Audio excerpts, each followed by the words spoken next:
প্রত্যেক মাসের আমাদের মাসোহারা জিনিসপত্র কিনতে আপনারা দেখেইছেন যে যাওয়া হয়। কখনো কখনো সম্রাট পাড়ার দোকান থেকে নিয়ে আসে, তো কখনো আমরা রিলায়েন্স মলে যাই। কিন্তু আমাদের অরিজিনাল যা যা প্রয়োজন সেগুলো ছাড়াও আরও অনেক আন্তাবড়ি জিনিস আমরা মলে গেলে এদিক ওদিক থেকে এক্সপ্লোর করি। তা আসুন সেগুলোই আজকে শেয়ার করবো যে আমরা আর কি দেখি কাজের জিনিস ছাড়া, যেগুলো কোনো দিনই কেনা হয় না। আজকে অনেকবার সম্রাটকে রিকোয়েস্ট করা হচ্ছিল যে তুমি গাড়ি নিয়ে চলো, গাড়ি নিয়ে চলো। গাড়ি নিয়ে গেলে আমরা তিনজন আরামসে চলেও যেতে পারতাম, আর যে ব্যাগগুলো হবে সেগুলো বয়ে আনার কষ্টও খুব একটা হতো না। কিন্তু সম্রাট তো শূন্যওয়ালা ছেলে নয়, তো ও বললো যে আমি আর প্রেরণা স্কুটি নিয়ে চলে যাচ্ছি আর মাকে টোটোতে তুলে দেবো। তো মা টোটো করে চলে এসেছে রিলায়েন্স মলের সামনে, আর আমরা হচ্ছে গিয়ে ওদিক থেকে স্কুটি নিয়ে একটু ঘুরে আসলাম। আমি আর সম্রাট একদম শিওর ছিলাম যে আমরা দুজনেই আগে পৌঁছবো, মাই লেট হবে। কিন্তু ও মা এসে দেখছি যে মায়ের এক চোট ফুচকা খাওয়া হয়ে গেছে।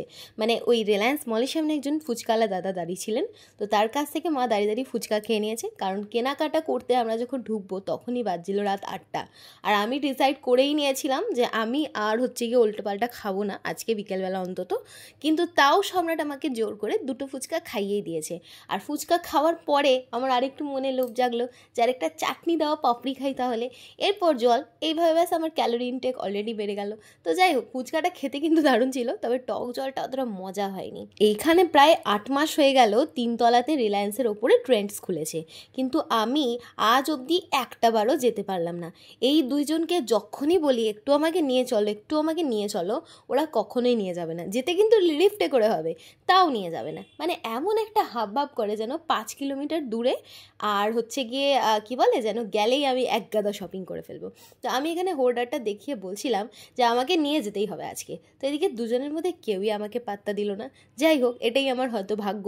আমার ভাগ্যটা এইরকমই সবসময় খারাপ। রিলায়েন্সের ভেতরে প্রথমেই একদম গেট থেকে ঢুকে থাকে হচ্ছে কিছু buy one get one product, যেমন ফিনাইল, তারপরে হ্যান্ড ওয়াশ, এই সমস্ত। আর তারপরে একটু সোজা এগোলেই দেখতে পাওয়া যায় কিছু জামা কাপড়ের কালেকশন, যেটা আগে একদমই ভালো ছিল না। তবে রিসেন্ট দেখছি রিলায়েন্সে এইখানটাতে জামা কাপড়গুলো একটু মোটামুটি ভালো পাওয়া যায়। টপগুলো দেখে আমার খুবই পছন্দ হচ্ছিল। কিন্তু এই টপটা, এই যে লাল টপটার মতন একটা সিমিলার টপ আমার কাছে এখনও পড়ে রয়েছে, কিন্তু আমি গায়ে দিতে পারি না। কি হয়েছে জানি না, বয়স বাড়ার সাথে সাথে যেন জর্জেটের জামা কাপড় রেগুলার পরতে গায়ে জ্বালা ধরে। এরকম মনে হয় যেন কটন বা রেয়ন, মানে যেগুলো একটু পাতলা কাপড়, ব্রিদেবল কাপড়, সেই ধরনের জামা কাপড় পরতেই বেশি যেন কমফোর্টেবল লাগে। তো এই দিকে আমরা আরেকটা সুন্দর সেকশন পেয়ে গেলাম, সেটা হচ্ছে লং স্কার্টের, যেটা আমার আর মায়ের দুজনেরই অনেক দিন ধরে ইচ্ছা যে একটা লং স্কার্ট কিনবো, কিন্তু কেউই মন মতন খুঁজে না পাওয়ার কারণে আর দামটা সঠিক না বসানোর কারণে কিনে উঠতে পারি না। তাই দুজন মিলে একটুখানি ঘুরে ঘুরেই শখ মেটাচ্ছিলাম। তারপর যেখান থেকে নিয়েছিলাম সেখানেই রেখে দিলাম, কারণ কি বলে না, ওই আশায় মরে চাষা, দেখেও লাভ নেই কিনবো না যখন। তারপর আবার আরেকটা ফালতু জায়গায় চলে এলাম। এই সেকশনটা দেখতে এত ভাল লাগে, কিন্তু কিনতে গেলে হাতে ছ্যাঁকা লাগে। কিন্তু আমার দাঁড়িয়ে দাঁড়িয়ে দেখতে, ভিডিও তুলতে এত ভাল লাগে। আর আমি যখন বাড়ি এসে ভয়েস ওভার করছি, আমার এই সেকশনটা দেখে না মনটা হঠাৎ করে আনন্দিত হয়ে গেল। মনে হচ্ছে যেন কি একটা দেখে নিয়েছি, যেন মনে হচ্ছে স্বর্গ দেখে নিয়েছি এরকম। এত সুন্দর সুন্দর প্রোডাক্ট এখানে থাকে, আর প্রত্যেকটা ব্র্যান্ড যেগুলো আমরা অনলাইনে দেখি সেগুলো। আর এইখানে তার মধ্যে আমি পেয়ে গেছি একটা খুব পছন্দের জিনিস, 2 দিন ধরে ব্লিঙ্কিটে খুঁজছিলাম আমি, মামা আর্থের বিটরুট হাইড্রেশন ময়শ্চারাইজার। এইটা আমার কেনার অনেক দিনের ইচ্ছা, কিন্তু এখন কিনবো না, কারণ কদিন আগেই হচ্ছে আমি সেটাফিল ময়শ্চারাইজার কিনেছি। ওটা না স্যুট করছে না, কিন্তু ওটা শেষ না হওয়া পর্যন্ত আমি নতুন ময়শ্চারাইজার কিনতেও পারবো না। তাই আবার ওদিকে চলে যাওয়ার পরও আরেকবার একটু বিটরুটটাকে বাই বাই বলতে এসেছিলাম। সম্রাটকে রিকোয়েস্ট করছিলাম তুমি কি কিনে দেবে। ও বলছে একদম না, ঘুরতে যাওয়ার আগে অলরেডি তুমি অনেক শপিং করে ফেলেছো, এখন একদম কিচ্ছু হবে না। তো ব্যাস আর কি। তারপরে ও বললো যে আর এখানে কিন্তু দাঁড়িয়ে তুমি টাইম ওয়েস্ট করবে না, আমি নাহলে চলে যাচ্ছি, তুমি এখানেই দাঁড়িয়ে থাকো, আমার সাথে একদম আসবে না। তো বলে ও যখন ট্রলিটা নিয়ে চলে যাচ্ছে, ব্যাস আমার আর কি করার, আমাকে ওর পেছন পেছন যেতেই হলো, কারণ আমার ব্যাগ লক করে দিয়েছিল আর ব্যাগের ভেতরে ফোনটা ছিল, তাই জন্য ওর সাথে যেতে হলো। এতক্ষণ তো পুরোটাই আমরা বেফালতু জিনিসের ওপর দেখে দেখে সময় কাটালাম, কিন্তু এবার একটা কাজের জিনিস দেখতে এসেছি, সেটা হচ্ছে পা পোছা। আমার শাশুড়ি মা পা পোছা দেখলেই কিনে নেবে বলে একদম পাগল হয়ে যায়। এখানে একটা উনি সুন্দর নরম নরম পা পোছা আবিষ্কার করেছে, আর এটা এতটাই নরম ছিল মনে হচ্ছে না মুখে মোছার টাওয়েল, এটা যেন কোনো পা পোছা নয়, মুখ মোছার টাওয়েল। ভীষণ সফট ছিল। আর এখানে আমাদের এই সমস্ত কারসাজি দেখে দুজন হাসছিলেন ও পাশে দাঁড়িয়ে দাঁড়িয়ে। ওরা ভাবছে এরা কী করছে, how could we explain that we are so called bloggers. যাই হোক, তারপরে এখানে একজন দাদা চলে আসেন আমাদেরকে একটু গাইড করার জন্য যে এটার দাম এটা নয়, ওটার দাম ওটা।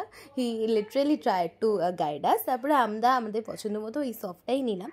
অ্যান্ড আমার সাথে আমার জলের বোতলের অবসেশন কতটা সেটা তো আমার ভিউয়ার্সরা এতদিনে গেস জেনে গেছে। বোতল দেখলে আমি নিজেকে সামলাতে পারি না। আমার নাম আমার মা বোতল রাখলেই বোধহয় ভালো করতো। আর আমার পার্সোনাল জলের বোতলের আমার একটা অবসেশন আছে যে আমি অন্য কোনো জলের বোতল, সে গঙ্গা জলের মতন পবিত্রই হোক না কেন, আমি অন্য কোনো বোতলে কোনো দিন জল খাই না, আইদার গ্লাস আর আমার পার্সোনাল জলের বোতল। আর গ্লাসে যেহেতু জল খেতে আমার ভালো লাগে, তাই আজকে আমি কি পিক করেছি দেখুন, গ্লাস ওয়াটার বটল, পুরোটাই কাঁচের। সম্রাট আমাকে বলছে তুমি মেনটেন করতে পারবে তো, আর আমি এদিকে মাথা নাচি হ্যাঁ হ্যাঁ পারবো। আমি তো ভাবছি কিনে তো নিই, তারপর ভাঙলে দেখা যায়, ভাঙলে আবার একবার এসে কিনে নিয়ে যাব। তো এদিকে আমি সম্রাটকে এই বোতলটার ফায়দাগুলো বলছিলাম যে এই যে দেখো এটার কত রকম সুবিধা, এটাতে আমি ঢাকনিতে ঢেলেও জল খেতে পারবো। ও তো বুঝতে পারছে আমি পুরোটাই গুল দিচ্ছি, এগুলো কোনোটাই নয়। অ্যাকচুয়ালি আমার এটা দেখে মানে আমার মনটা খালিবালি হয়ে গেছে, তাই জন্য আমার এটা কিনতে ইচ্ছা করছিল। সেই জন্য ও হচ্ছে গিয়ে আমার মন রাখার জন্য আমাকে ফাইনালি এটা কিনে দিল। আর তারপর আমার শাশুড়ি মায়ের অবসেশন, এখানে এলেই উনি হচ্ছে আমার যেমন বোতলের অবসেশন ওই দিকটাতে, আর এই দিকে হচ্ছে ওনার অবসেশন, এই কাচের থালাবাটি গ্লাস দেখলে ওনার কিনতে ইচ্ছা করে। তাই হচ্ছে মাকে একটা ট্রে কিনে দিলাম। তারপর চলে এসেছি অরিজিনাল যেগুলো কিনতে আমরা এসেছিলাম সেগুলো নিতে। প্রথমেই চলে এসেছে সম্রাট তেল দেখছে। সাদা তেলটা আমাদের বাড়িতে অনেকটাই খাওয়া হয়, কারণ পরোটা টরোটা হয়, এছাড়া তরকারি ফরকারিতে সাদা তেলটা বেশি ইউজ হয়। তো সাফোলা গোল্ডটা আমরা প্রথমে দেখলাম, কিন্তু এখানে সম্রাট বললো যে এখানে এটার দামটা বেশি, বাইরে একজন জয় বলে দোকান আছে, জয় কাকু বলে একজন রয়েছেন, তো ওনার দোকানে নাকি এটার দাম একটু কম। তাই জন্য ও বললো যে থাক, এটা নেওয়ার দরকার নেই। আর আমরা যেহেতু মধ্যবিত্ত ফ্যামিলির লোক, তো আমাদের কাছে 20-30 টাকা বেশি মানেও অনেকটাই বেশি। আমরা চেষ্টা করি ওগুলো অ্যাভয়েড করতে আর পাড়ার দোকান থেকে কিনে নিই। হাঁটতে হাঁটতে আবারও নেক্সট আর এক্সট্রা সেকশনে চলে এসেছি। এখানে এসে আমি ফোড়ন দেওয়ার কড়াই খুঁজে বার করেছি। সম্রাট বলছে হ্যাঁ তুমি তো এগুলোই খুঁজে বার করবে, কারণ তুমি তো ফোড়ন দিতে ওস্তাদ। আর তারপর নামিয়ে নিয়েছি এত বড় একটা বিরিয়ানির কড়াই, না গামলি না ডেচকি কী জানি কি, এটা আমি জানি না। তো আমার শাশুড়ি মাকে দেখাতে ওনারও বেশ এটা পছন্দ হয়েছে। আমরা দুজন তো পারলে ওটা তখনই কিনে নিতাম, কিন্তু ওই যে বলে না কোন একটা অদৃশ্য সুতো আমাদেরকে বেঁধে ধরে পেছনে টেনে দিচ্ছিল যে না এখন এগুলো নেওয়া যাবে না, চল। তো ফাইনালি আমরা সর্ষের তেল নিলাম কতকগুলি বিস্কুট নিলাম। বিস্কুটের মধ্যে অনেক রকম ভ্যারাইটির বিস্কিট কিন্তু এবারে আমরা নিয়েছি, যেমন টোস্ট, মিল্ক বিকিস, হ্যানা ত্যানা। তারপর চলে এসেছি এই যে ঠান্ডা সেকশনে, ঠান্ডা ঘর থেকে নেব চিজ আর বাটার। কিন্তু ঢুকে শুনতে পারলাম যে চিজ নাকি অলরেডি বাড়িতে অনেকগুলো আছে, তাই এখন চিজ নেওয়ার দরকার নেই, কারণ আগে আমরা প্রচুর চিজ খাচ্ছিলাম পাস্তা ঠাস্তা খেলেই। এখন একটু এই সমস্ত ইনটেকগুলো কমিয়ে দিয়েছি, আর সেটার বদলে নিচ্ছি দইটা দেখলাম যে এখানে বেশ সস্তা, আর অন্যান্য ব্র্যান্ডগুলো যেগুলো একটু আনপপুলার সেগুলোর দামগুলো খানিকটা কম। তো বাটার নিয়ে নিলাম, এদিক থেকে দই নিয়ে নিলাম। এবার দই নিতে গিয়ে শুরু হলো একটা দ্বন্দ্ব যে কীরকম দই নেওয়া হবে, মানে এরকম কাপে নেওয়া হবে, প্যাকেটে নেওয়া হবে, নাকি ডাব্বি নেওয়া হবে। 3 জন 3 রকমের দইয়ের প্যাকেট তুলেছে। আমার শাশুড়ি মা তুলেছে 400 গ্রামের একটা বড় প্যাকেট, আর আমি তুলেছি এই প্রাইমারের ডাব্বার মতন একটা ডাব্বা। এটা দেখে ঠিক মনে হচ্ছে যেন রঙের দোকানের বাক্স, মানে এই রঙের দোকানে যে রঙগুলো থাকে না, সেই ডিব্বাগুলোর মতো লাগছে। তো আমার শাশুড়ি মা এটা দেখেই পছন্দ হয়নি, তো কিনতে চায়নি। তো উনি বললেন যে এতটা দই নিয়ে হয়তো নষ্টও করবে, কারণ উনি ঠিক আমাদেরকে বিশ্বাস করে উঠতে পারছে না যে আমরা সত্যিই খাবো কিনা। তো উনি ডিসিশন নিলেন যে আমরা কেননা এই প্যাকেটটা নিয়ে নিই, কারণ এটা বেস্ট হবে, এটা রান্নার কাজেও কিছুটা লেগে যাবে, আর খাওয়া যতদূর হবে, না খাওয়া হলে অ্যাটলিস্ট রান্নার কাজে এটা লেগে যাবে। তারপর হচ্ছে আমি বললাম যে ঠিক আছে তোমরা আবারও নিজেদের কেনাকাটা করো, আমি একটু ঘুরে ঘুরে বেড়াই। ঘুরে বেড়াতে এখানে আমি একটা জিনিস চোখে পড়লো আমার। এই জিনিসটার অ্যাড ছোটোবেলায় টিভিতে অনেক দেখতাম, এটা হচ্ছে ম্যাজিক টেপ। এই ম্যাজিক টেপ দিয়ে নাকি যে কোনো ছিঁড়ে যাওয়া ফেটে যাওয়া পেজের ওপর লাগিয়ে দিলে আবার ওটা অ্যাজ ইট ইজ পেপারের মতো হয়ে যায়, ওটার ওপর কাজ করা যায়। তারপর ওই যে আজাইরা নাম্বার নেক্সট, সেটা নিয়ে আমি চলে এসেছি হচ্ছে ল্যাকমির একটা ফেস ওয়াশ দেখলাম, পন্ডসের গার্নিয়ারের শিট মাস্ক দেখলাম, কোনোটাই কিনবো না, তাও দেখছিলাম। তারপর আরেকটা যেটা জিনিস চোখে খুব ভালো পড়লো সেটা হচ্ছে পন্ডসের নতুন vitamin C and E face serum. এইটার নায়াসিনামাইড রেঞ্জটা আমার কাছে আছে, ওই যে গোলাপিটা দেখা যাচ্ছে কোনাতে, ওটা আমার কাছে আছে, ওটা মাখি, কিন্তু এখনও শেষ করতে পারিনি, বিয়ের সময় কিনেছিলাম, এখনও চলছে।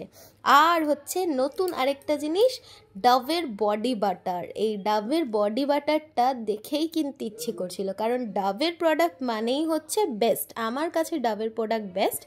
কিন্তু আজকে আমার অত বাজেট নেই, আর অলরেডি এই সমস্ত জিনিসগুলো আমার ঘরে রয়েছে, তো ওগুলো শেষ না হওয়া পর্যন্ত নিতে পারবো না। তাই ঘুরতে যাওয়ার জন্য নিজেকে একটা নতুন রকমের ফ্রেগরেন্স গিফট করলাম, যেটা মিনি ভার্সন। এটা দাম পড়লো হচ্ছে 60 টাকা, বেস্ট প্রাইস ছিল এখানে ওয়াটার কালার। যদি পছন্দ হয় তাহলে পরে বড়টা কিনে নিয়ে যাব, কিন্তু আমার মনে হয় বড়টা কেনার থেকে এই ছোটোগুলোই ট্রাই করা ভালো, ডিফারেন্ট ফ্রেগরেন্স রেঞ্জ ইউজ করা যায়। আর এই যে ছোট্ট নিভিয়া মিনি লিপ বাম, এইটা যে কোথা খুঁজেছি তোমার এরকম সিচুয়েশান, শীতকালে এটা খুব খুঁজছিলাম কিন্তু কোথাও পাইনি, না তো অনলাইনে আর নাই অফলাইনে। আর এদিকে লাস্টলি বাবার জন্য একটা হরলিক্স নিয়ে আমরা আমাদের কেনাকাটি শেষ করলাম, কারণ এবার বাড়ি যেতে হবে, অলরেডি 10টা বাজে যায়।